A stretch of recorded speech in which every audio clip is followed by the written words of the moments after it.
songs, let me tell you about a friend. It's Craig LeBlanc, where the good times never end. Talking Parks and Rec, it's a show you gotta know. Welcome one and all to the Daily Parks and Rec Show. It's the Daily Parks and Rec Show. I am a person, who loves my community. I love people. So I want to bring the best out of everybody, and I believe I'm going to do that through the policy. Shaping public policy that will enhance the lives of all New Yorkers, not just a certain segment of people, but everybody, because I believe in bringing people together. I want us holding hands. If we got to do the kumbaya, yes, we'll do kumbaya, and so I want to be able to say, at the end of the day, I affected policy. I was impactful. All right, we are live today. We have a special guest with us, Mr. Marvin Suber-Williams from the great state of New York. He's running for governor, and this is our second political candidate. We may end up making a show on the Daily Parks and Rec Show where we highlight people like Mr. Marvin and what parks has meant to them throughout their life. But how are you doing today, Marvin? I'm doing very well. A little chilly outside, but I'm doing very well. Oh yes, this weather is. This is why we moved to New Orleans, so we avoid the cold, and that's cold down here too. But before we get started, I want to give a special shout out and thank you to Outdoor Link. They were one of our earliest sponsors when we were really just a concept, and now we've kind of matured and blossomed out into a really fantastic media company highlighting the Parks and Rec systems of America. But Outdoor Link helps cities become smart cities. And what I mean by smart cities is they can turn off and on your entire city. Lights, street lights, parking lots, baseball fields, splash pads, you name it, from a cell phone, from an iPad. And it just allows you to control your parks much more efficiently than sending men in trucks to turn off disconnects and stuff. And so if you're interested in that and you'd like to become a smart city, hit me up on LinkedIn and I can connect you to either Dave or Joseph or one of their great sales reps. Also, we're going to play a promo for if you're a vendor in the Parks and Rec community and would like to work with us and help us to build the next great media company, specifically pointed at the Parks and Rec systems of America. You can hit me up on LinkedIn there. So Jovi, why don't you go ahead and hit those two promos and then we'll come back and start our conversation with Mr. Marvin. In today's parks and recreation industry, communication, safety, and efficiency go hand in hand. That's where Outdoor Link comes in, delivering smart technology that empowers city departments and community planners to do more, smarter. Outdoor Link's platform connects and automates everything that keeps your parks running smoothly, from lighting and locks to signage, water features, Wi-Fi, and digital advertising. Control and schedule park lights for safety and energy savings. Remotely manage facility access. Update digital displays in real time. Coordinate fountains and splash pads. Provide public connectivity. And even run community or sponsorship campaigns on digital screens. All from one simple, unified platform, giving you real-time control, data, and cost efficiency. For parks and recreation agencies, that means safer spaces, smarter resource use, faster responses, and stronger community engagement. And behind every great park story is great infrastructure. That's why Outdoor Link proudly supports DPRS Media Company, helping the Daily Parks and Rec Show amplify the voices of professionals shaping our communities every day. Outdoor Link, smart, connected solutions for parks, recreation, and beyond. Are you a vendor, brand, or service provider ready to connect with the heartbeat of local communities? At DPRS Media Co., we tell the stories shaping parks and recreation across America. Through podcasts, live streams, videos, and newsletters, we reach frontline leaders, city directors, and decision makers every single week. From youth sports and facilities to programming and policy, our audience is your audience. Sponsoring or partnering with DPRS Media Co. puts your brand in front of the professionals who build, budget, and buy for their communities. Launching a new product, growing your presence in public spaces, targeting cities, counties, or departments, DPRS is your trusted media partner. Whether you're in software, turf, aquatics, robotics, smart cities, or special events, partnering with DPRS puts your brand in the story. With commercials, interviews, social campaigns, newsletters, and live shows, we're your media team. Partner with us and grow your impact in the $200 billion Parks and Rec industry. DPRS Media Co. Stories that move Parks and Rec forward. Your audience is here. Let's meet them.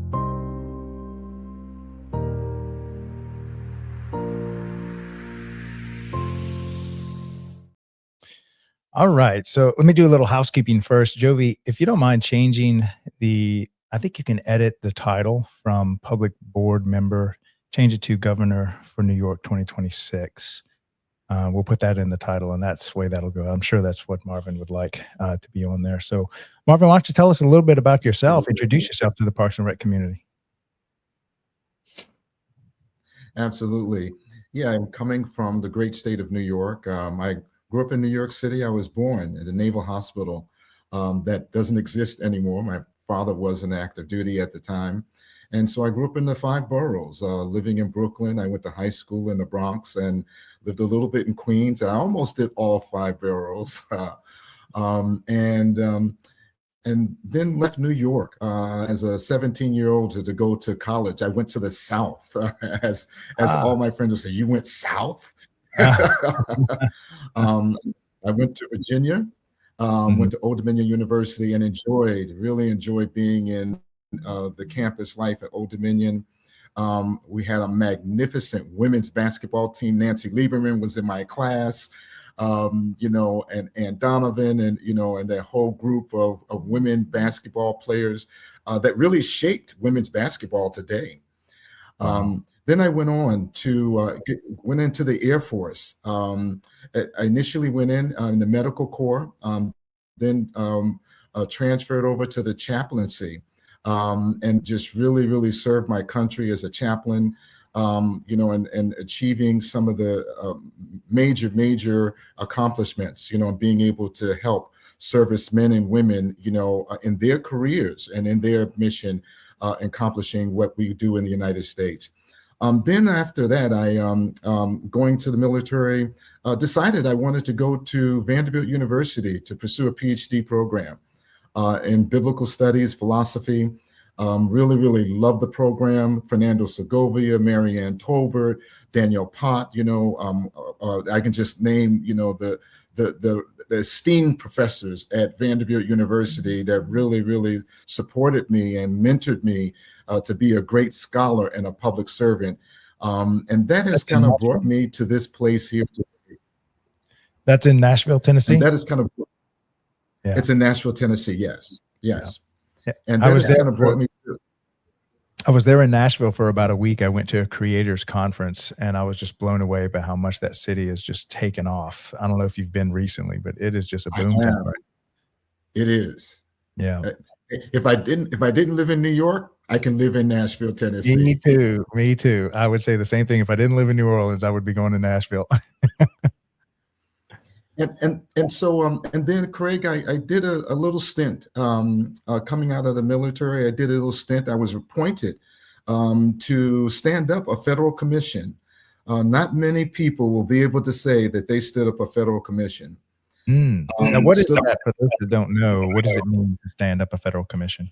Yeah, sure. Basically, President Trump had signed into law, basically looking at disparities that were happening in minority communities and so forth. And so he signed it into law, and President Biden actually did the appointment under his administration. And so under that appointment, I was basically devised the entire concept, of the commission, brought the commissioners on board, the 19 members, really worked across the aisle with congressional members, Republican and Democratic, because they were the ones who kind of helped me, really with that commission and getting it started. Just a wonderful commission. I don't know where it is today, but that was an opportunity to serve my country in a very unique way. And what was the purpose of it? What was its main focus? Basically, to tap into the disparities, how to whether there's educational, healthcare, looking at the criminal justice system, things that impacted, especially African American men and boys throughout the country, how they were impacted in a negative way. And what were some of the things that y'all found? Did y'all unearth anything or discover work that that could be done? Yes, actually, we were looking at like the criminal justice system. How to really transform the system where these young men and boys who are going into the criminal justice system, how they can find their way of being able to leverage it where they're coming out and not going back into the system. Yeah. That they're being able to find educational programs, being able to reintegrate themselves into community, where they're not looking to crime, but they're looking to advance themselves and be better men in their communities. Yeah. So then they could actually go into the criminal justice system and come out better than when they went in, ready to reintegrate into society and be a contributing member. Was that kind of the overall thing? Absolutely. Fantastic. And so how long did you do that for? I did that for a year and a half until I worked myself out of a job. Nice. And then I went to, as a director of Equal Employment Opportunity Commission, and served in that capacity for a short period. Then basically I was start thinking about governorship then. I said, hey, needed to segue a little bit. I went to Brown University for a short stint. And then after that stint was over, basically focusing on running for governor. Fantastic. Now, when did you make that decision? Oh, I would say I made that decision while I was on active duty. I wanted to get back into my community. I wasn't sure if I wanted to run for Congress, if I wanted to run for governor, and I said, you know what? I want to take a stab at this. I really can make an impact in my state, and that's why I decided to run for governor. And so this is a very recent decision of yours? I would say no. Over the past 10 years, I've been thinking about this. My accountant says, you've been talking about this for 20 years. It's a big step. You put yourself in the limelight, and it's almost like you're getting ready to embrace 1,000 enemies, no matter what you do. But public servant you got to be humble. That's right. And Craig, for me, it's all about impact. Yes. That's what I want to do. I want to get in. I want to be elected so that I can make a statewide impact, and not just a statewide impact, but an impact on the Northeast and possibly our country, how we do business, how we look at people, how we envision our communities, bringing people together. That's what I'm all about, Craig. I'm not into the red, blue scheme. I'm into the people scheme. I want to bring people together. And, a lot of times, especially on the federal level, politics is just a rough place. It's always chaotic. There's so much, seems like, hatred and division. But when you go all the way down to the local government, and luckily we get to highlight the Parks and Rec system, it seems like that's where everybody comes together to celebrate a special event, a 4th of July celebration, a stunning park like y'all have in the park systems of New York. And it's a lot of people on our show said they're in charge of fun for their community. They're in charge of building community and serving the underserved. What role do you see that Parks and Rec would play in the state of New York? Oh, key role. For one thing, getting people out to exercise. Mm-hmm. That's a health measure. I want people, in fact, one of the things I'm going to do as governor, I'm going to have a health month where we are dedicated, where everybody in the state signs up across the board to go out into the parks, into the community, whether they're walking, playing tennis, playing softball, whatever sport they want to pick up. Even if they just want to go to the park and sit down. Yeah. That's something I believe in, and you mentioned parks. We have Eisenhower Park very close to where I live. We, Islip, we have parks. We have parks throughout Long Island, of course, Central Park in New York City, and of course, we talk about the parks and lakes upstate, just beautiful, beautiful places. And that's something I want people to embrace. And take the time to take your family out to the park, walk the park, take in nature, breathe, and I just think that's a healthy measure mentally. I think that helps our mental health, our physical health, our spiritual health. I think it helps all across the board, so that we can recognize that we have more in common than we think we do. Oh, absolutely. Absolutely. I want to play this short video for us, and I know you're going to hit this out the park. So I'm setting it up for you. We made this video as to during COVID, Parks and Rec systems, many of them got completely shut down because they weren't considered essential, like fire and police and hospitals and stuff. And shortly after, I don't know how it was up in New York, but in New Orleans, people just started to almost riot saying, open our park systems back up. This is what's keeping us sane. And so we created a short 2-minute video about why parks are essential. And I'd love to get your comments on that. So I'll play this real quick, and then I'd love to get some feedback. Sure. Every career is a choice, but few careers let you touch lives. Hold on, that's not the one I was looking for. Let me see. That's why you should consider Parks and Rec as a career path. Jovi, that's what I say. Yeah, which everyone, here we go, essential services, I see it. When we talk about essential services, what comes to mind? Police, firefighters, healthcare. But there's another essential service, often overlooked, yet always present. Parks and recreation. Parks and Rec is health. It's the walking trail that lowers blood pressure. The recreation center where seniors fight isolation. The swim lessons that prevent tragedy before it happens. This isn't a luxury, it's a lifeline. Parks and Rec is safety. A playground instead of a street corner, a basketball court instead of trouble, a summer camp where every child belongs. It's not just about activity, it's about protection, prevention, and possibility. Parks and Rec is community.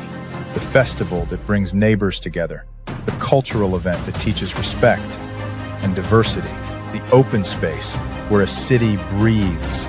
It builds bridges where division once stood. It gives people a reason to gather, to connect, to care. And Parks and Rec is economics. It strengthens property values. It drives tourism through events and trails. It saves on healthcare costs. Every dollar invested multiplies, feeding back into schools, into safety, into growth. Essential service is not just about survival, it's about thriving. And Parks and Recreation is where thriving begins. In wellness, in equity, in culture, and in joy. Parks and Rec isn't extra, it's essential. For our health, for our safety, for our communities, for our future. A message from the Parks and Recreation community.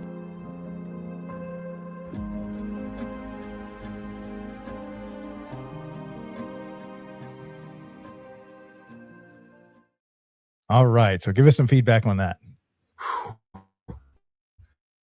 I need that video for my campaign. You can have it. No, no, Craig, it is essential. It really is. It is about everything that was said. It's essential because it defines our health. It defines the way we carry ourselves. It's the barometer. It's the barometer for how we let ourselves live. I love that video because it says everything about safety, about protection, about our environment, about creating that safe space for people to come together. That video is right on. I really, really love it. Yeah. Yeah, and one thing that a lot of people don't consider, we've kind of done some back of the napkin. I've interviewed over 400 Parks and Rec systems just last year across America. And back of the napkin, we stopped counting at around $10 trillion if you had to put a price tag on all the parks. Like, what would Central Park in New York sell for? If not that anyone would sell it. And then what does it do to the property values around it? And there is an entire network of over 350,000 Parks and Rec professionals that keep this real estate portfolio going for their communities. It's a place, like you said, for people to come together. Now, when you were in the military, maybe you can speak a little bit about the park systems that are on the military bases. We actually have a weekly show called On the Front Line, Military Park Systems. What was your experience while you were active duty? Oh, absolutely. Some of the parks, as you said, at Vandenberg Air Force Base, you have the natural terrain of the ocean there.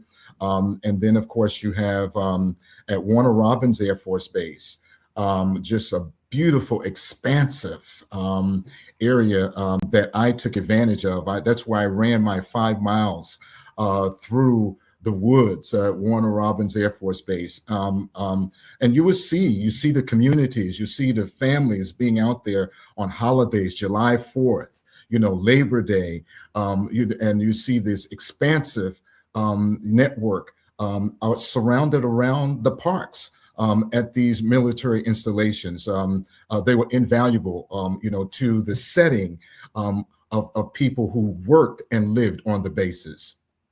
Yeah. Yeah. And so we maybe speak about what can you do from the governor's office or even at the federal level? How do y'all look at the park systems as what the public servants offer to their communities? Oh, good question. And I would say how we would look at it, and especially how I look at it, is an invaluable tool that we have to have in our communities to basically, it's part of the fabric of who we are as a community. It's one of the areas that, as you said so well, that brings everybody together. When I go out to Eisenhower Park to go to a concert, when I see people, the laughter, the joy, you see people from all walks of life, and they're coming out there, to hear. They're talking to, they're communicating with you, people you don't even know, and talking about other activities. And so I think it's invaluable. It's completely how it brings people together is just absolutely invaluable because it's where people come and they have that safe haven. They put everything else behind. They put their politics behind. They put their religious discourse behind. They put all of that behind, and now they're this place in this arena, this safe space where they can be New Yorkers, where we can come together. I love that. I love that. Okay, so maybe tell us a little bit about what it's like to serve the country at the national level and then at the state level, and then maybe talk about the decisions, or how did you come to that decision to actually serve your people in this way? Sure. Serving at the national level, let's talk about when I served, the commission. It was just tremendous having that level of responsibility, coordinating with all the federal agencies, being able to, interface with the White House, with the vice president, understanding, that the president is looking at the action, looking at what's going on. When you're talking about pulling policy for 26 million people, that's a lot of people. A policy that's there for 26 million people, that you are going to enhance the lives of people who never thought the government would come to their rescue. So what we have done, we put faith back into the government system. People believing that the government is there for them. people believing that politicians are advocating for them. And so serving at the national level was really, really comprehensive and completely rewarding. Long days, but it was well worth it. Now, taking that from national level to the state level is where I want to operate. Here we are in New York, sitting on the eastern seaboard of the United States, where New York City is the hub of people coming into the country. I mean, when people come into the country, they think of migrating to New York City. Why is that? Because New York City is a place of opportunity. And not only is New York City a place of opportunity, but our state is a place of opportunity. And that's why I believe I want to enhance where we are today. I want to increase the STEM program in education. I believe, Craig, education is the key to upward mobility. If you want to find yourself in a different way, want to find yourself out of your situation, I mean, education is, I should say, one of the keys of being able to do that. So education is big for me. And that's why that's one of the things I want to enhance our educational program at the state level. And the other thing I want to tackle is this economic piece, because affordability is an issue that you're hearing throughout the country, but in New York, I mean, we have thousands of young people leaving our state. They're saying it's not affordable. I can't build a family. I can't make a place. I can't find my way in New York any longer. I want to change that. I want New York to be a place where people run to, not run away from. Yeah. Yeah, absolutely. And I think right now, because it seems like a poor dollar just gets hammered on its purchasing power every year, it just is able to buy less and less. For me personally, I was able to, fortunately, to get into Bitcoin earlier, and that's how I was able to kind of get my financial freedom to be able to create what I'm creating now. But there's so much to be said about looking at government as a way that serves the people rather than that takes away from the people. And I know oftentimes states all the states have often found themselves in this framework of takers rather than servants. So how can we help to reframe that conversation that state governance, federal government, local government is all about serving the people, not taking from the people? Absolutely. And that's, you walked right into why I'm going to advocate a statewide tax break, because we need to give back to our communities. We are servants of our communities. As the governor of New York, I'm the servant of the state of New York. I shouldn't be taking away from New Yorkers. I should be giving to New Yorkers. We serve our people. We serve them by providing safety. When you walk out of your home at 10 o'clock at night, you want to take a jog. You should be able to do that and feel safe. If you want to go into New York City and take your children to a Giants game or a Jets game or a New York Knicks basketball game, you want to be able to go into Madison Square Garden, get on the Long Island Railroad, and feel safe. We are obligated, to provide that service of safety to our communities throughout the entire state of New York. And other pieces, that you heard me mention that economic piece, talk about service. We should be able to have grocery stores that have the food, the health options that we need not this, picking off the shelf and food that is, that has all these nitrates and all this stuff in it, but healthy options. We should be able to go to, the local grocery store, no matter where we live, whether it's in Buffalo, whether it's in Syracuse, whether it's in Suffolk County, Nassau County. We should be able to go to the grocery store and have options, the right options for our family. And we should be able to have options of knowing that we're doing the best thing to feed our families in a healthy manner, so that we are not going to doctors and we're not going to hospitals as often as we want, as we're accustomed to, but as we find in a healthy option of being able to do that through our economic recourse. And so again, that's giving back to our community, not taking away, but giving back to our communities. Yeah. And, I look at a healthy community as kind of like a healthy body. If you feed yourself properly, if you, work out properly, then lo and behold, your healthcare bills go down. But when you have an unhealthy community that has no sense of community, it looks at the community constantly taking from them rather than giving to them, then crime goes up, health costs go up. It's a sign of an unhealthy body. It's a sign of an unhealthy community. What kind of got you on that track of working out, eating healthy, and why is that a part of who you want to be? Oh, I love that question. I started working out. I'm a power walker. That's what I do. I love power walking. And I'm going to tell you, Craig, it saved my life on 2 occasions. I don't mind telling you. I had, when I was living in New Jersey, I was serving a congregation, pastoring a church. I had a bout of appendicitis. I didn't know it was appendicitis. And so I was rushed to the hospital and they couldn't find out what was going on. And actually the appendix actually burst. It burst. And what happened was it formed a pocket so that my system was not poisoned.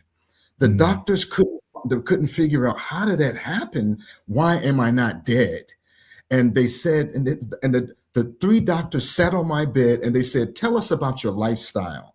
And I told them, I said, I walk 5 miles every day. They said, every day? I said, every day, 365 days a week. I walk 5 miles a day.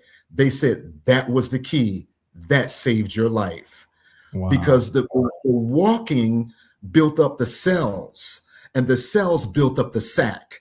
The sac built up basically to protect your body from the poison that was in the appendix. Yeah. Yeah, the body's beautiful. It's a beautiful thing. Oh, go ahead. And the second thing is I had COVID. I had COVID and I was given hours to live at the hospital in Northport. At the VA hospital, I was given hours to live. And of course, I'm here today because I had over 26 PEs in my chest. And the doctor said it was because of my walking regimen that saved my life, that I recovered so quickly. And I was able to, I was in the hospital only 7 days. They thought I was going to be in the hospital for 3 months. Wow. What a great story.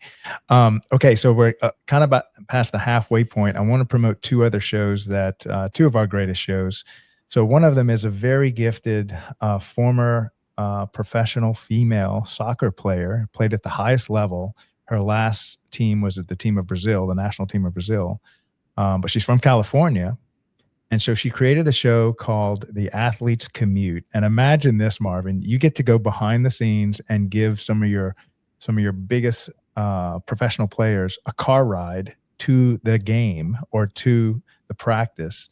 And it's like a backstage pass. You get to see how they prepare. And so Jordan literally picks them up in her car, and that's where she does the show from. So that's called The Athlete's Commute.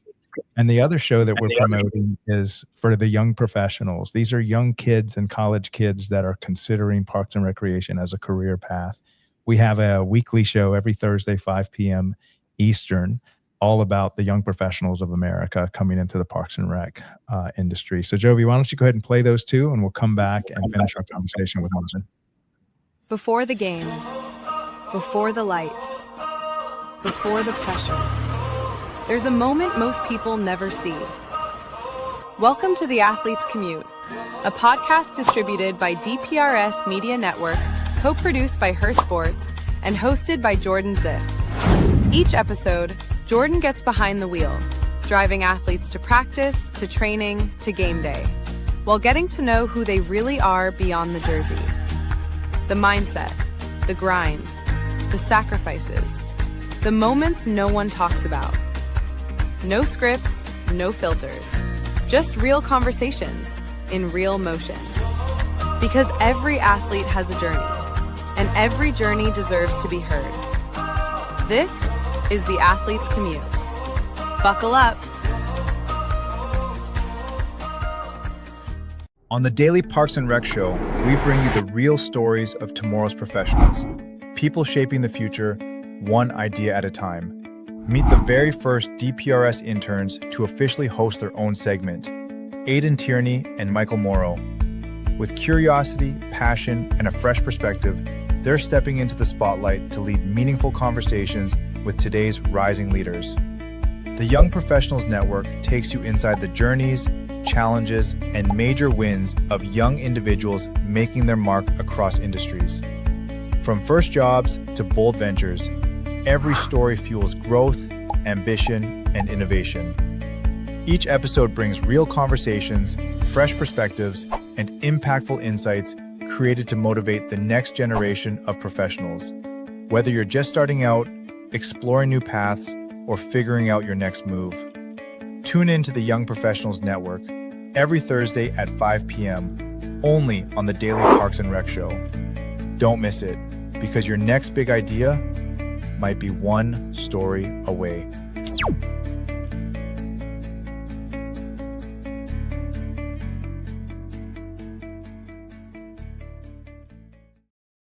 All right. So both of those shows are weekly shows. So please tune into those to get some great content on youth sports and on the young people coming into this industry.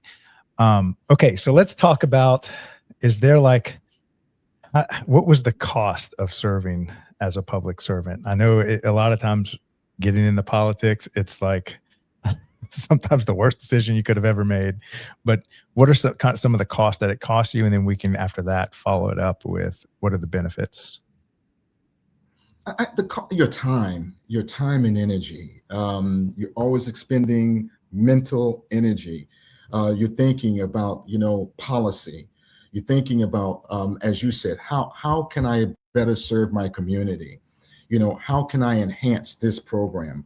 How do I change the course of life for people? And you do that through policy. And so it takes that mental energy. It takes that mental time. And time is something I never have enough of. So I would say the greatest sacrifice is time, sacrificing things that you may want to do. That means I can't go and travel the way that I want to. I can't go but I try to do some things that I like to do. But it is a sacrifice. It is a personal sacrifice. But it's a part of my purpose. And that's why I don't look at it as a sacrifice. Yeah. I love that because really there is true political power. You have so much funding that comes in that's now at your disposal. You have political power. You create policy. And many of the best men, unfortunately, don't want to deal with all the drama that comes along with that. So they allow other men that are using that power for terrible means. And so we need to encourage great men to say, take it on the chin for the community, because if not, that power will end up in bad hands. I agree. Maybe speak on that a little bit about what is that? Why is it worth it? And why do we need good men to step up and lead despite all the chaos that it will invite into their lives? I love this question because if we allow the noise to interrupt us, to disrupt our communities, the noise to disrupt who we are, the fabric of our country, the fabric of our state. If we don't step in, if somebody doesn't step in and say, I'm going to be a part of the solution instead of the problem. And that's how I reconciled it in my mind. I said, I can sit back in my home and I can complain. I can get online and read all this stuff and complain and get in arenas, or I can step up to the plate and grab a bat and hit the ball. Yes. And that's what I decided to do. I'm going to put on that uniform. I'm going to grab that bat. I'm going to grab that glove. I'm going to stand at that plate and I'm going to take that pitch. No matter how hard that pitch is, how fast that ball comes, I'm going to take that pitch and I'm going to swing at that pitch every time.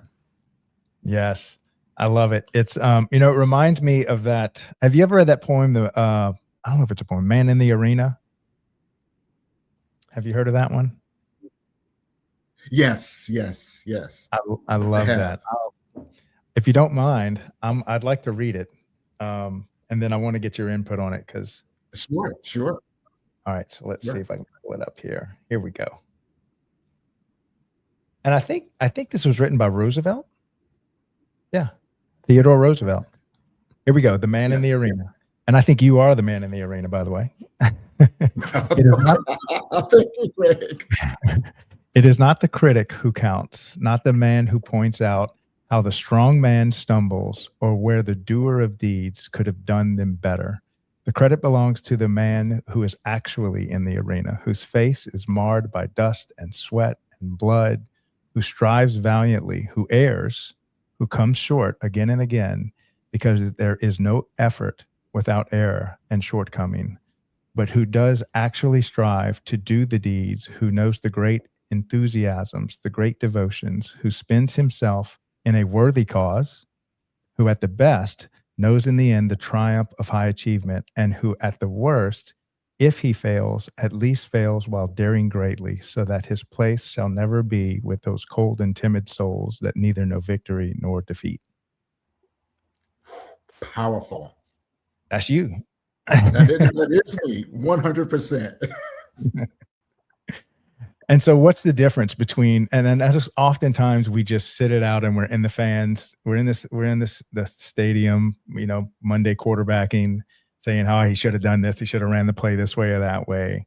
What's the difference when you finally say, you know what, I'm putting on a jersey. I'm going to go in there and I might fail, probably will, but it's worth it. And you hit it. The difference is when you're no longer afraid to fail, you hit it. When you're no longer, when you lose that fear of failing, that turns it. That turned it for me because I was afraid to fail, Craig. I was afraid to fail. I didn't want to fail myself. I didn't want to fail my family. I didn't want to fail my community. And I said, you know what? I'm living for a reason. Mm-hmm. I'm here for a reason. I'm going to accomplish my sense of purpose, whatever that purpose is. And if I fail, you're going to know what? You're going to know that I came. Right. But I'm not looking for failure. I'm looking for success. And I believe this is my time. I believe that more than anything, this is my time to shape the country and to shape the state in which I live in. Yeah. And there's something about witnessing a man on a mission that's just fighting and trying. And it's almost like there's the part of you that would rather die in the failure than die in the cage of fear. That's right. Because it's almost like, inside there's this warrior that is meant to be in the battle, to fight for what he loves and what he believes in.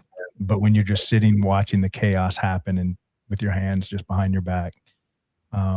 And then often we end up being this victim of just, well, I couldn't do anything about it. They should have done it this way, when just step up and go for it. And so how has that changed you when you finally said, all right, I'm going in? Oh, freedom.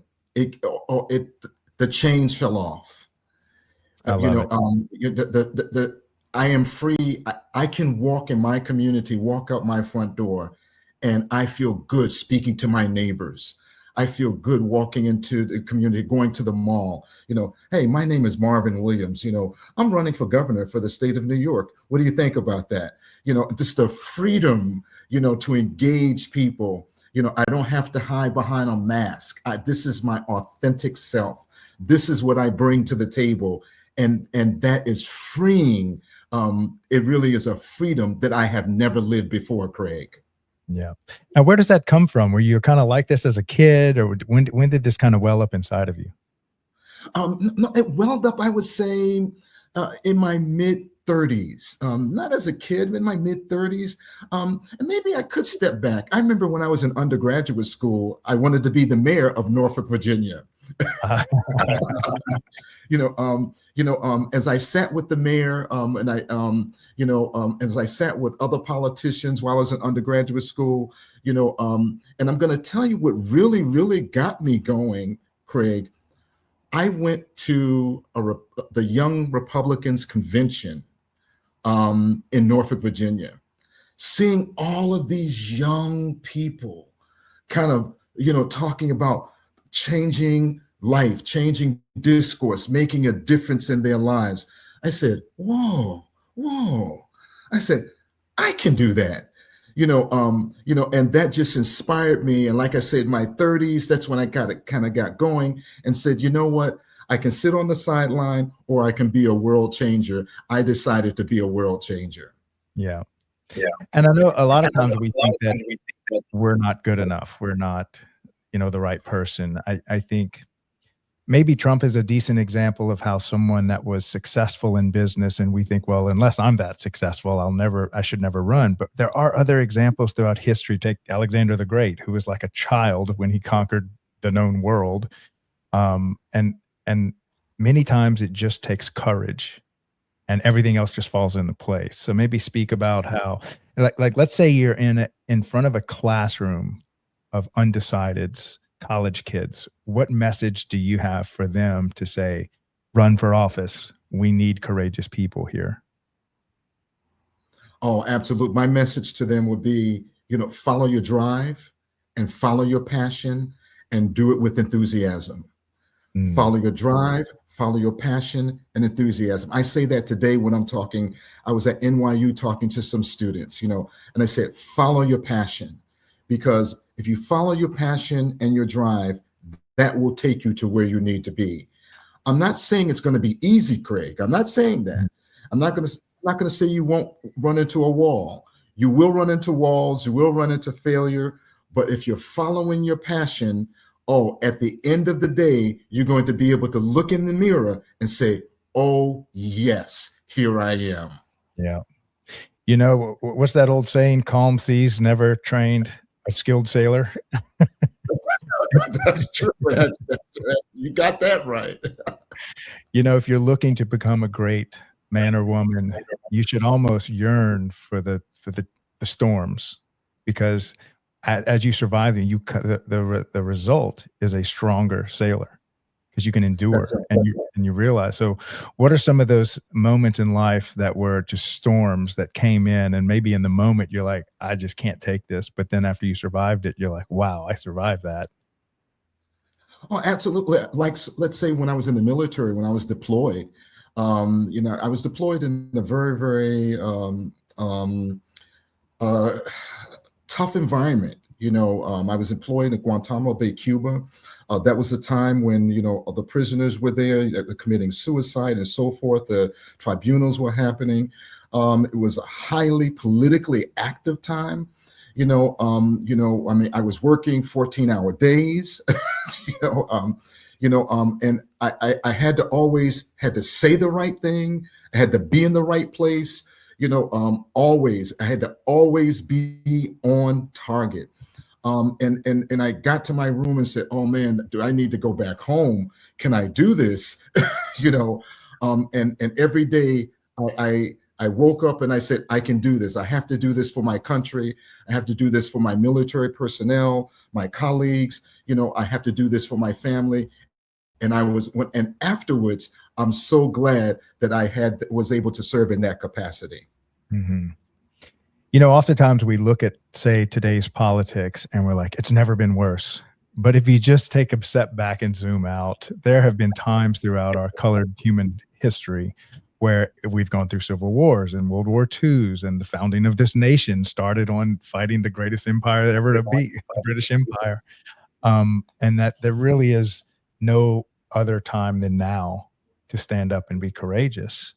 So maybe what's your thoughts around, sometimes you just, like you said, I like how you said, you just got to ignore the noise and go after the signal. Say more about that. That's right. Oh, absolutely. I mean, there are too many voices. There's so many voices that are coming into our heads.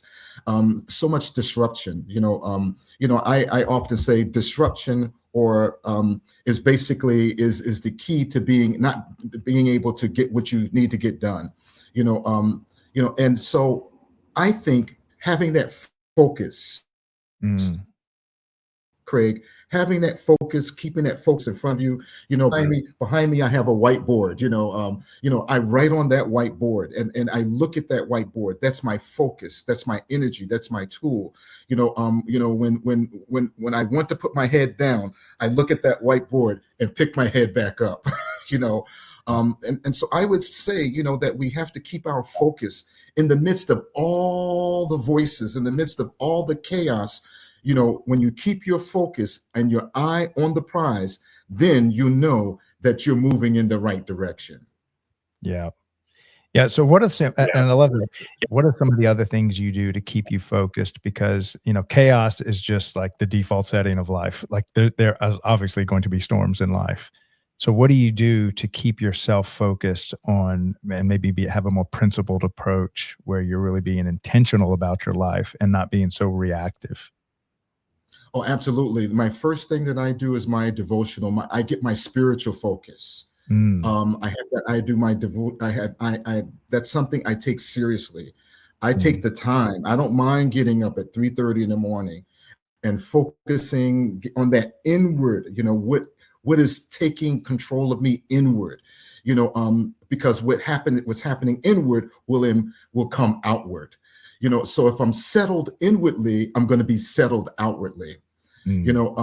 And so that devotional piece, reading, is the second thing that I do. I am a constant reader. I'm always reading. I have books on my desk. I have books on my shelf. They know me in the library because I never stop learning. I am a constant learner. And the other thing is listening to people, listening to what they're saying, listening to how their drum beat. Listening to them. When I speak to people, I don't want to just say, "Oh, how are you doing?" and walk away. I listen to them. "Oh, how are you doing?" "Oh, my son is getting married next month." "Oh, is that right? Well, I'm gonna have to go to Tampa, Florida. I'm excited." Or they just graduated from college and and they don't have a job. What to do, and we have that conversation. So listening. That's how I bring that. So my devotional piece. Reading and listening to people is how I gain my focus and my momentum. Yes, I 100% agree with that. That's why I keep all my books around me. I think I'm smarter when they're just in my presence. I'm finishing up a book called The Untethered Soul by Michael Singer. It's a great book. I recommend it to everybody. It is a great book. Oh, you've read it? Yes. Oh, I love it. I'm on chapter 16 right now, and it is just a gut shot every single morning when I pick it up. I'm just like, I am just living in fear, constantly trying to manipulate and control this outside world. And I'm just constantly unhappy because the world's just not exactly like I want it. Rather than just living life, which is more proactive when you just wake up and just go live life. Well, now you can actually enjoy it rather than living in fear of life. So maybe do you have any good book titles that you feel like are good to recommend to the community that have helped shape you? Oh my goodness. Oh my goodness. A book title. One of the book titles that I really, really love, by Maya Angelou, which she talks about. No, I have a different book. No. Toni Morrison, Playing in the Dark. Toni Morrison, Playing in it. She talks about in this book basically how narratives are constructed. And how people construct narratives of what they think about you, not about who you really are.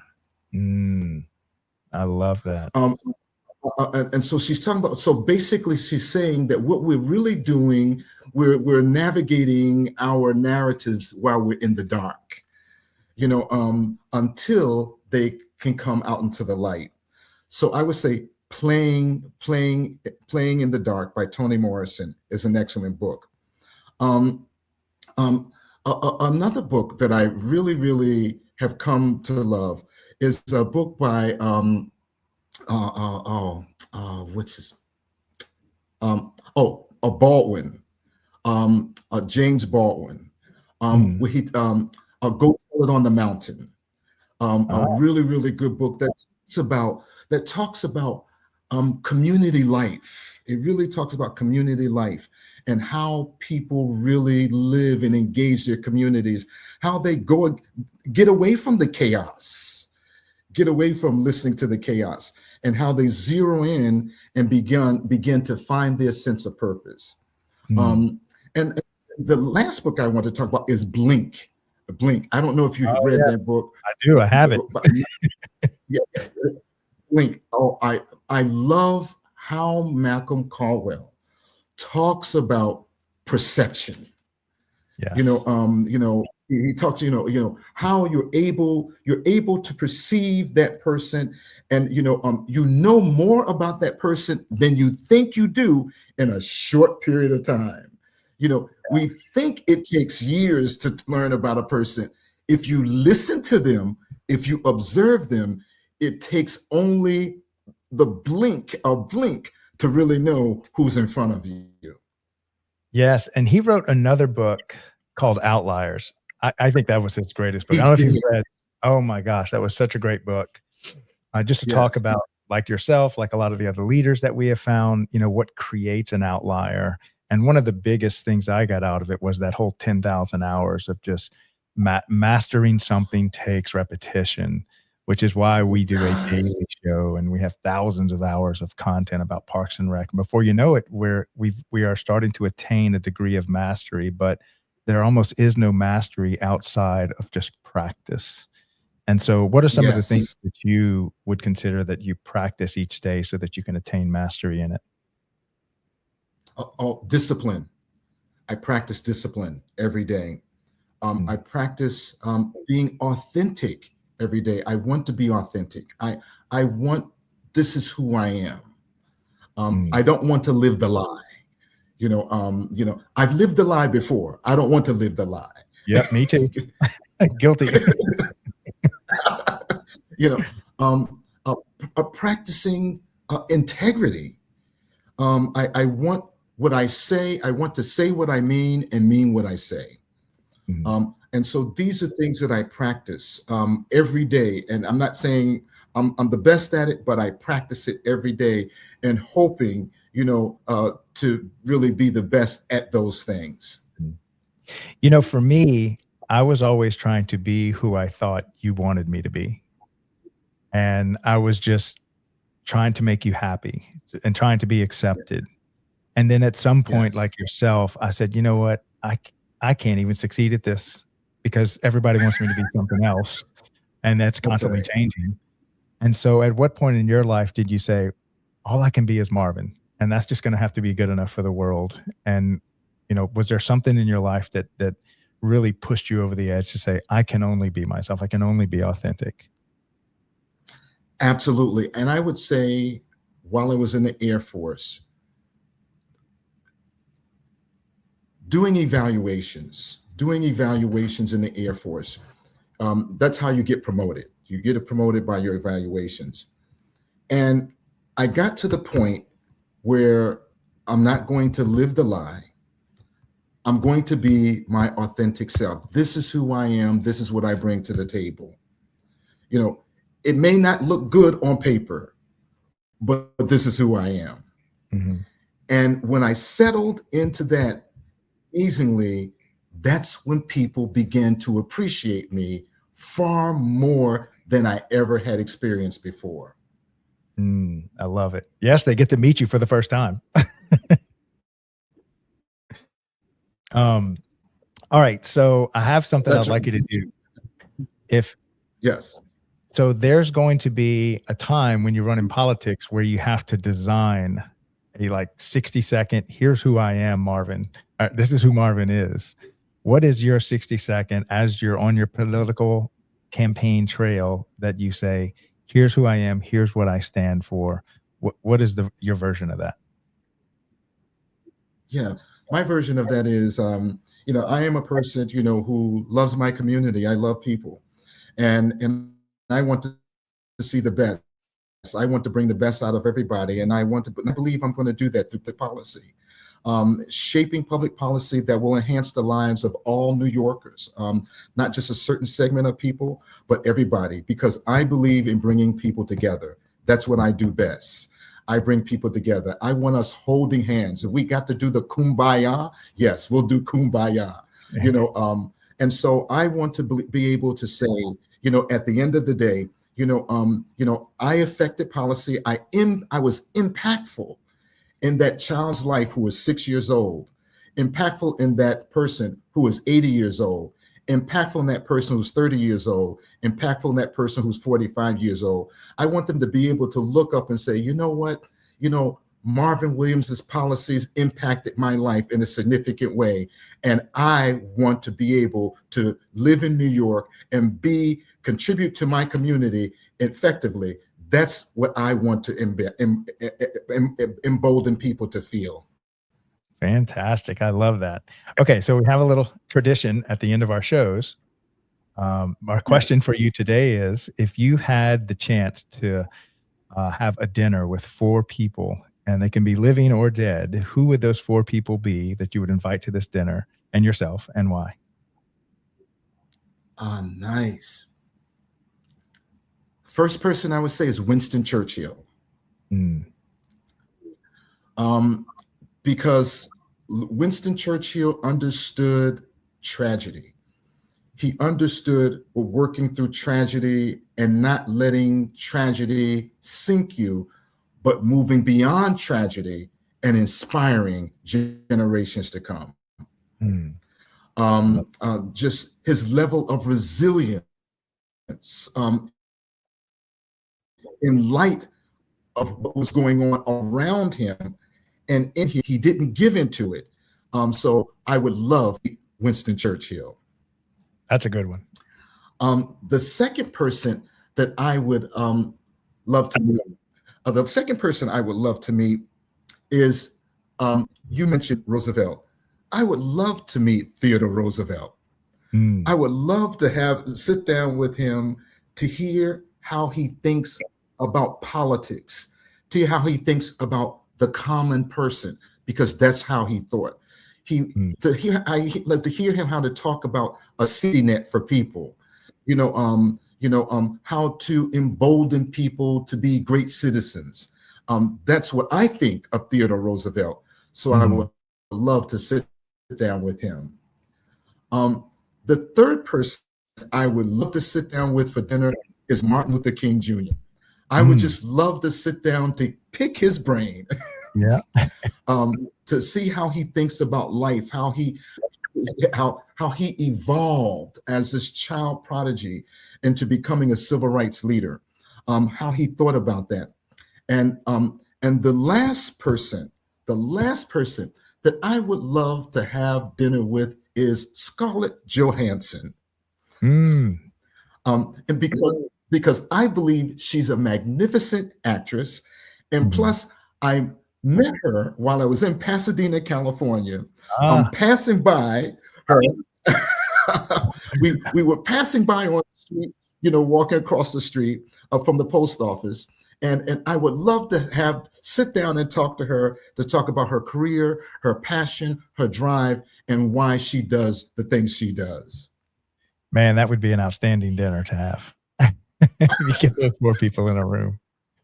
Well, Marvin, thank you so much for coming on the Daily Parks and Rec show today and introducing yourself to the Parks and Rec community of America. I really appreciate you sharing your time, and I wish you luck on your gubernatorial race coming up in 2026.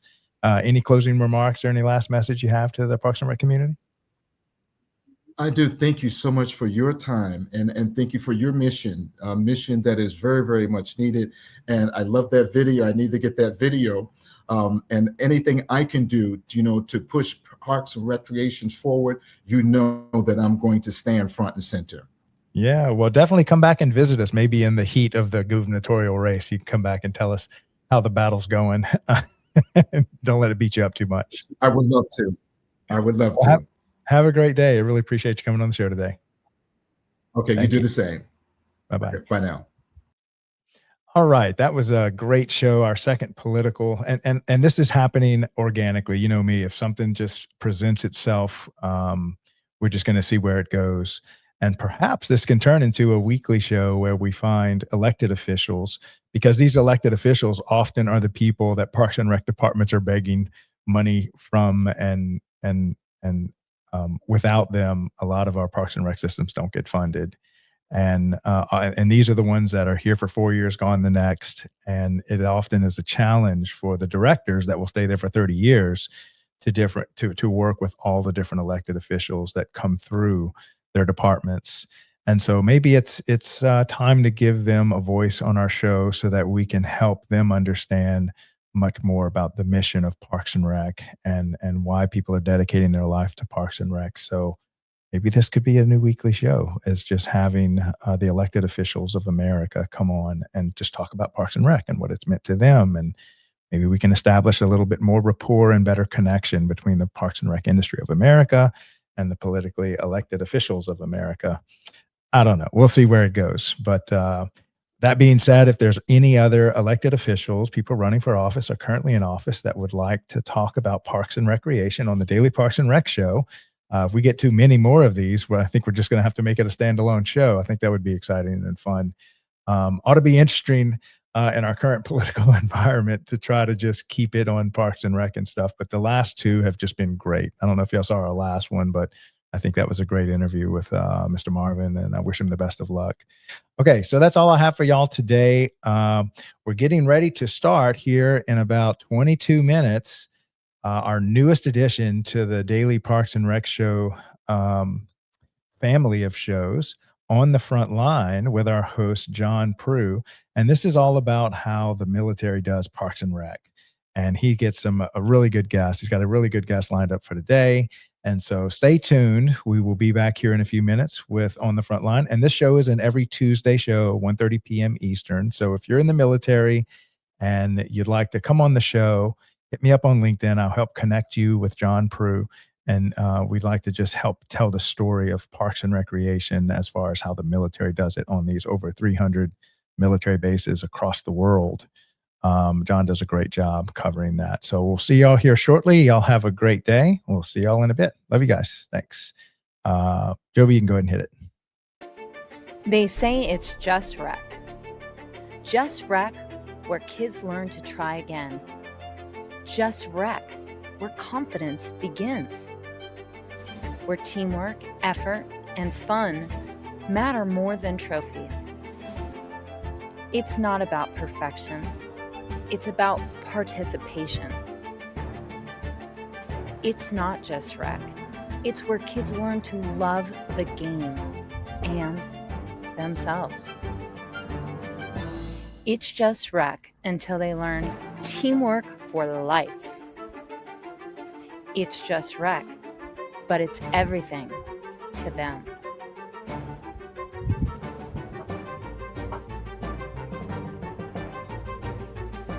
It's more than rec. It's a movement. It's just rec until you realize it's shaping the next generation. Together, we're not just running programs. We're building a culture of confidence, connection, and community. Join us.